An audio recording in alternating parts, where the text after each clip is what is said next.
Goeiemôre, dit is Maandag die 14de April. Ons is in die groot lydingsweek en hierdie week gaan ons stilstaan by 'n paar tekste rondom Christus se lyding, rondom Christus se roeping, rondom die profeseë ook vir sy koms.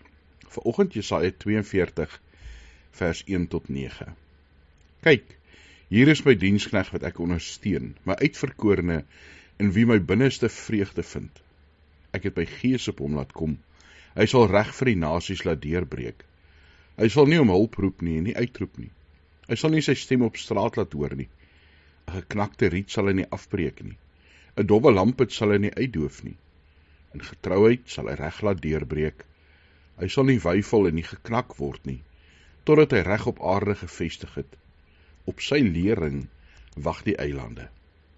So sê die ware God, die Here, wat hemel geskep het en oopgespan het, wat die aarde uitgebrei het, en dit wat daaruit voorkom, wat asem gegee het aan die mense daarop, lewensasem aan wie daarop beweeg. Ek, die Here, het jou geroep, met die oog op geregtigheid. Ek sal jou hand vasgryp en jou bewaar, jou bestem tot 'n verbond vir die volk, tot 'n lig vir die nasies, om blinde oë oop te maak, om gevangenes uit die kerker te lei, om hulle wat in donker te sit uit die tronk te lei. Ek is die Here. Dit is my naam. My heerlikheid sal ek nie afstaan aan 'n ander nie, my roem nie aan 'n gesneede beeld nie. Dinge van vroeër, kyk, dit het gebeur, en die nuwe dinge, ek kondig dit aan voordat dit uitspruit. Ek laat julle daarvan hoor. Jesus is hierdie knegt van die Here, wat hy geroep het, wat hy gestuur het, wat in ons plek aan die kruis gesterf het.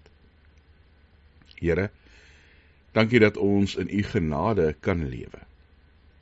Dankie Here dat ons weet, u is die God wat 'n geknakte riet nie afbreek nie, wat 'n dowwe lampet nie uitdoof nie. Nee Here, wat hulle wat beseer is en wat onderdruk is, wat swaar het, bystaan en help, wat vertroos, ja, wat bevry.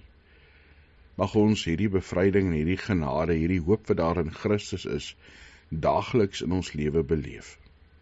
Here, mag ons ook agente wees, instrumente, getuies van hierdie goedheid wat van u kom. In hierdie week waar ons in besonder dink hoe Christus sy godheid agtergelaat het en mens geword het, gelei het en die kruis gesterf het, vul ons opnuut, Here, met dankbaarheid, met geloof, met liefde. In Jesus se naam. Amen.